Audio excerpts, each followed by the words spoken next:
Welcome to Voyage Daily Tech, the most important news personalized for you every day, supported by Voyage.com.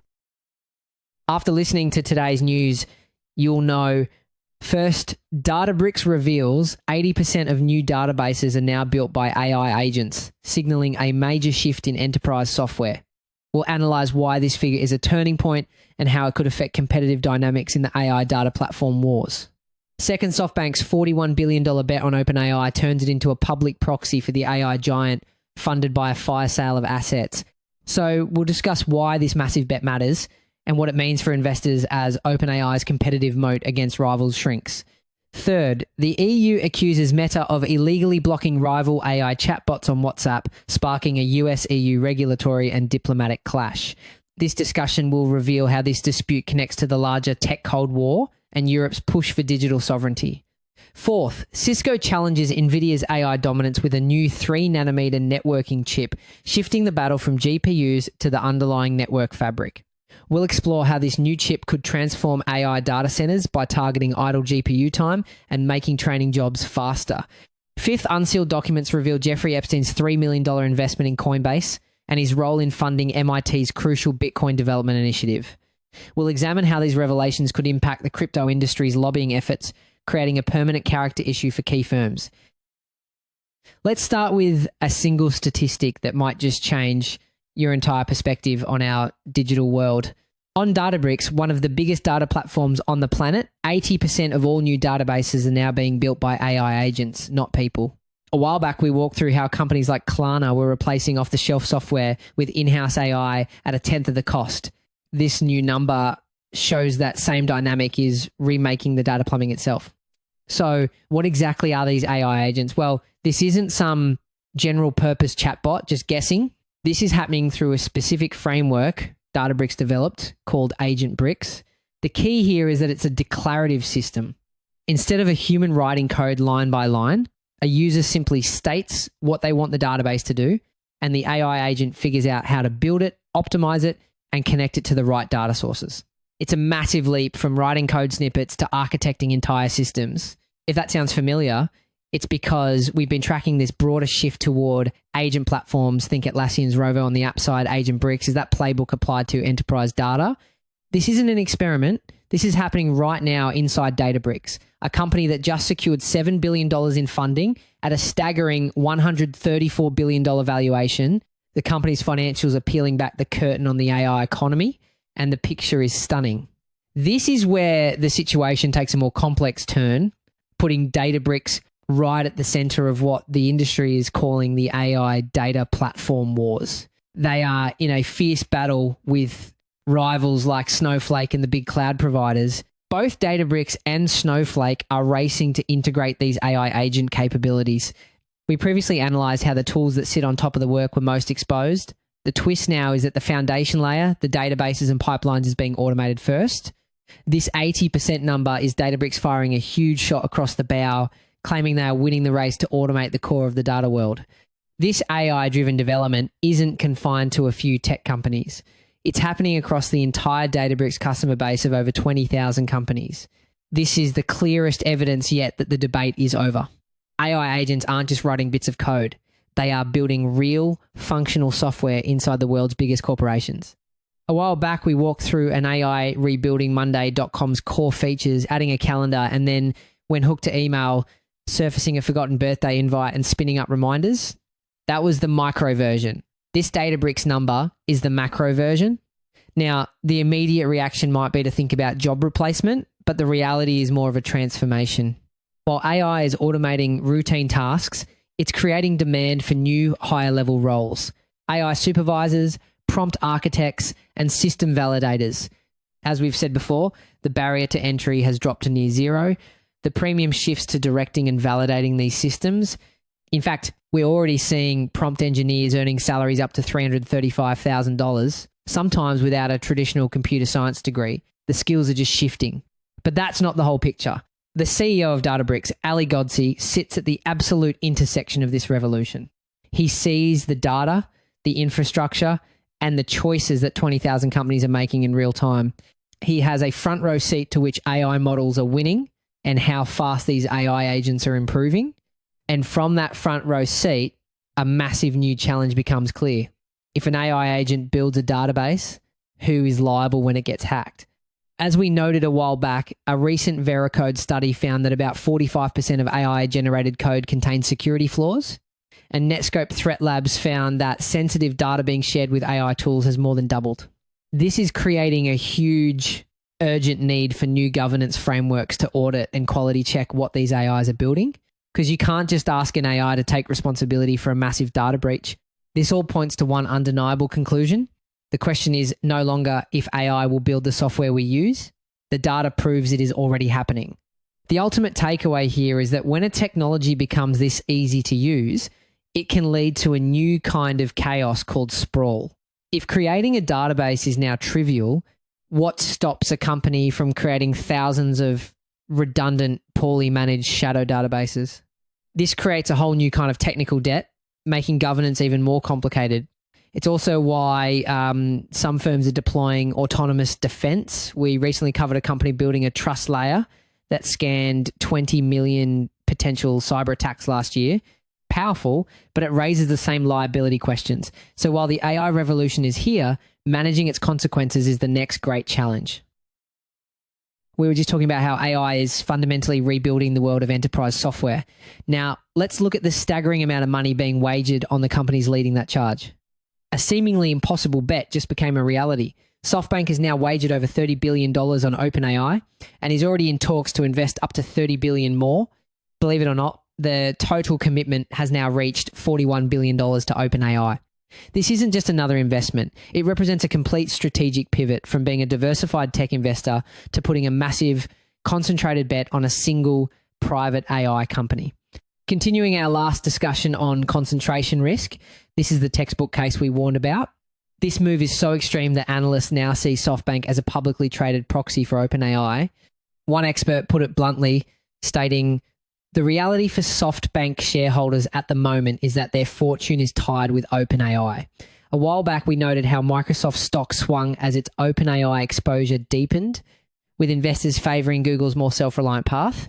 So the thing is, a public proxy means that if you want to invest in the private company OpenAI, you can't buy its shares directly.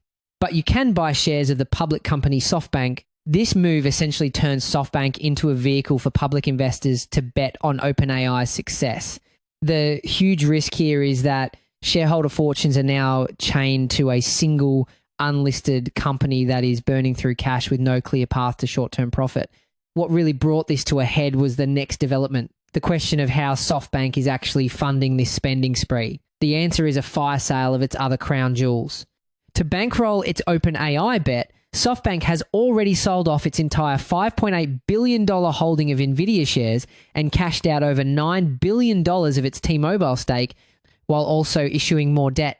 We warned a while back about the risk of an AI infrastructure overbuild and the split between cash-rich players versus those leaning on asset sales and debt. SoftBank is firmly in that latter camp. This all begs the question, what's the real endgame here? Founder Masayoshi Son is famous for high-conviction bets, and this is his biggest one yet. There's also a strategic angle securing Japan's access to top-tier AI. SoftBank and OpenAI have launched a joint venture, SBOAI Japan, to bring customized AI solutions to Japanese businesses. It's an outsourced champion strategy, but the bet is getting riskier by the day.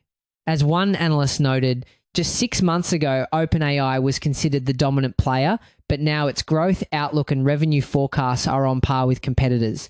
Those competitors, like Amazon and Google, are spending well in excess of $100 billion per year. A few days ago, we mentioned Google's push to go fully full stack and its willingness to justify a potential doubling of capital spending. Investors see that self-reliant model as more stable. This is all coming to a head because OpenAI's competitive moat is shrinking. We're seeing powerful open source AI models being released that reduce the reliance on a single provider. In fact, reports indicate OpenAI has had to declare multiple internal code red situations to respond to breakthroughs from rivals like Google's Gemini. We've said before that Google has the hot hand, and this arms race favors players funding AI from massive, profitable core businesses, while SoftBank is funding it by selling off its best assets. However, if you zoom out, you'll see another layer of complexity. Even if OpenAI's valuation soars, SoftBank's gains are just on paper. OpenAI has a very unusual capped profit corporate structure and is projected to lose tens of billions of dollars, making a future IPO the typical way to cash out extremely complicated. A while back, we flagged growing concern that the once golden ticket AI deals hinged on OpenAI's ability to raise future funds. That same financing question now hangs over SoftBank's path to liquidity.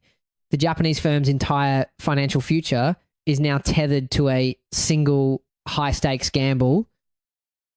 Speaking of competition, the battle for AI dominance isn't just being fought with money and code. It's also escalating into a full-blown regulatory war, and the latest flashpoint involves WhatsApp. The European Union is threatening action against Meta, accusing the tech giant of abusing its power. The issue?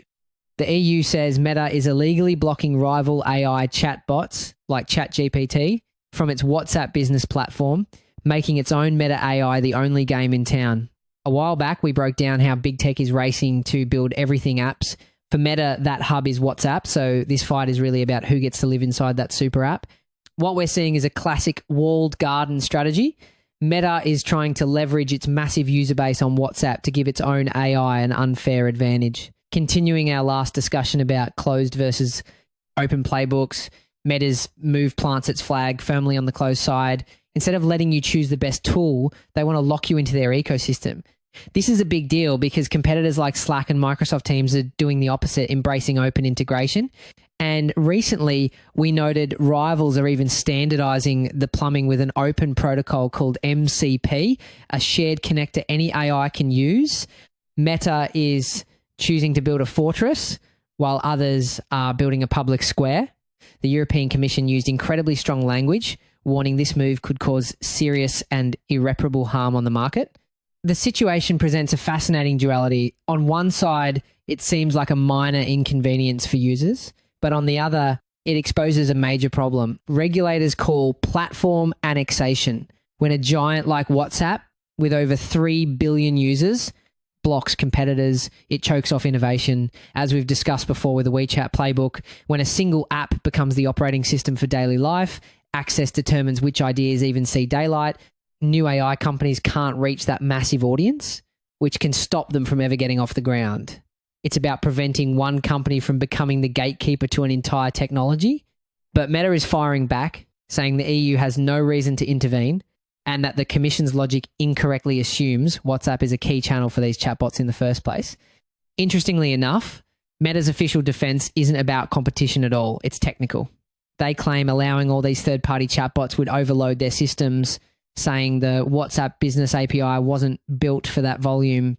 But critics are calling this a convenient excuse, pointing out that Meta's policy change, which goes into effect in 2026, just so happens to perfectly clear the field for their own Meta AI assistant. Is this a genuine technical problem or a smokescreen for anti-competitive behavior? But if that was just the appetizer, the main course is the bigger political battle this has ignited between Europe and the United States. It seems what we're witnessing is less about pure market fairness and more about a new kind of tech Cold War. The European Union is using regulations like the Digital Markets Act to assert digital sovereignty and push back against the dominance of American tech giants. When the US government calls these actions discriminatory, it's because they see it as Europe using regulation as an economic weapon. The tension has exploded. The US took the dramatic step of imposing sanctions on former European Commissioner Thierry Breton and 4 other Europeans, accusing them of suppressing American viewpoints. The EU is not backing down. It announced it will support the sanctioned official in his legal challenge against Washington. EU Competition Commissioner Teresa Ribera made Europe's position crystal clear, stating, "It is very obvious that we need to defend, to implement and to enforce our rules to defend our market."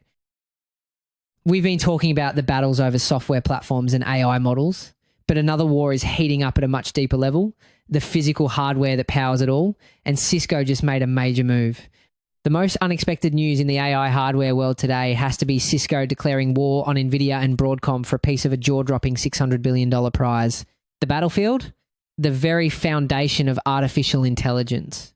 A while back, we talked about how the lines between allies and enemies were being redrawn to keep optionality against Nvidia's dominance. Today, that same mindset is crashing straight into the networking layer. For years, the AI arms race was all about the processors, the GPUs. But now, with AI models so massive, the bottleneck has shifted. The new war is over the network, the digital nervous system that connects all those brains. The big question is whether the future will be a closed proprietary system like Nvidia's InfiniBand, or a more open world built on high-performance Ethernet, which is where Cisco is making its stand. Continuing our last discussion about challenges pushing alternative chip architectures, the focus this time isn't the compute at all, it's the fabric that lets all that compute act like one machine. Cisco just fired a massive shot, unveiling a new chip called the Silicon 1G300. It's a networking chip built on cutting-edge 3nm technology designed to speed up the conversation between thousands of processors inside massive AI data centers. Now, get this. That 3nm technology is the absolute bleeding edge of chip manufacturing, primarily from TSMC. Securing a spot on their production line is incredibly difficult, competing with giants like Apple and Nvidia who have booked out capacity until 2026. The fact that Cisco secured this advanced capacity for a networking chip tells you everything about how critical these components have become. The connections are now just as important as the processors themselves. Here's where it gets interesting. Cisco says this chip has new shock absorber features engineered to prevent AI networks from bogging down. This represents a fundamental shift in how networks handle traffic. For years, network management has been reactive. A problem happens, and then the system tries to fix it. What Cisco is doing is proactive. It anticipates congestion and automatically reroutes data in microseconds before a jam even forms. The company claims this can make some AI computing jobs a staggering 28% faster. That 28% figure is significant because it targets the single biggest waste of money in AI development, idle GPUs. When you're training a massive AI model, thousands of expensive processors are supposed to be working together. But if the network is slow, even by microseconds, those processors end up waiting for data. By smoothing out the data flow, Cisco is promising to keep those expensive chips working, not waiting, dramatically cutting the time and cost of training. Of course, this isn't happening in a vacuum. It's a direct response to moves by its rivals. Nvidia's newer systems feature its own networking chip, and Broadcom is aggressively targeting the same market. We previously analysed how even incumbents run frenemy, plays funding rivals while selling to them to avoid getting boxed into a single stack. That same playbook is unfolding here on the interconnect layer. This decision brings both offensive benefits for Cisco while also serving as a crucial defensive play. While they are directly competing, they are also collaborating. Cisco recently expanded a partnership with Nvidia to create unified AI data centers. This move is about staying relevant, protecting their core business, and ensuring they have a seat at the table, no matter which way the AI winds blow. It mirrors what we highlighted with Intel backing Samba Nova, even as its own chips struggled, the ally-enemy lines blur, so you still win if your rival stack wins. This all points to a new phase in the AI arms race. The fight is no longer just about who makes the fastest chip. The real war is for control of the entire digital nervous system, and Cisco is betting its future on dominating that critical link. While companies like Cisco are busy building the future foundations of AI, some shocking new documents are forcing the crypto world to reckon with its own past and the very questionable foundations it was built on. Newly unsealed documents have just dropped a bombshell on the crypto world. Jeffrey Epstein invested $3 million into Coinbase back in 2014, a full 6 years after his conviction for soliciting a minor. And what's startling is that this wasn't some back alley deal. Epstein's money was part of a major $75 million funding round that included some of the biggest venture capital firms in Silicon Valley. This shows how, even post-conviction, he was still moving in powerful financial circles. But the story doesn't end there. The Department of Justice files show Epstein's money trail runs deep. That same year, he cut a check for $500,000 to Blockstream, a prominent Bitcoin-focused technology firm. When you look at the pattern, it appears to be a deliberate strategy. Epstein was investing in the entire crypto stack, an exchange with Coinbase, core technology with Blockstream, and as we're about to see, academic research with MIT. It's a move to gain influence across the whole ecosystem, but done in the shadows. Then there are the email communications, which reveal Blockstream's co-founders were invited by Epstein to meet in Street Thomas, close to his private island. One of the firm's co-founders later emailed his friend Epstein following a storm with the subject line, "Just checking that your island is okay." Perhaps the most stunning revelation comes from MIT.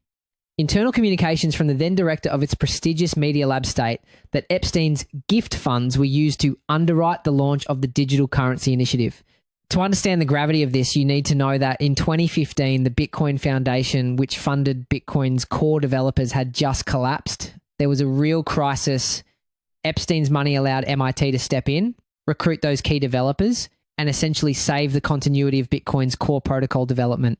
His funds enabled MIT to, in the director's own words, move quickly and win this round. And what was that initiative's role? According to the director's own email, it was to serve as the principal home and funding source for Bitcoin. Now, the crypto world is split.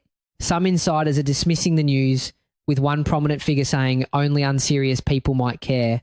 Their reasoning seems to touch on a core belief in parts of the crypto community, the idea of permissionless systems and code is law. The argument is that the source of the money doesn't matter, only that the technology works. You know, it's a stark contrast to the public outrage over institutions taking money from the Sackler family who were behind the opioid crisis. We are not seeing that same level of universal condemnation here, but others are demanding accountability. One early Bitcoin developer has publicly called for the CEO of Blockstream to resign over the newly revealed ties. The core fear here is whether the entire system could have been steered by a hidden hand. By funding core development and key infrastructure companies, an investor could potentially influence technical priorities or subtly compromise the network's security over time. These revelations are forcing a hard look at the foundations of the crypto industry. While the technology was built on an ideal of decentralization, these files expose a history where some of its most influential projects were bankrolled by one of the world's most notorious figures. What makes the timing of this revelation so explosive is that right now, companies like Coinbase are spending millions lobbying Washington for favorable crypto regulation. This news is a gift to political opponents. You can be sure that this connection will be used to question the industry's integrity, becoming a permanent character issue, much like the Cambridge Analytica scandal is for big tech. It undermines their entire push for legitimacy. That's it for today on Voyage Daily Tech. Follow, share, and stay tuned for daily updates coming your way tomorrow.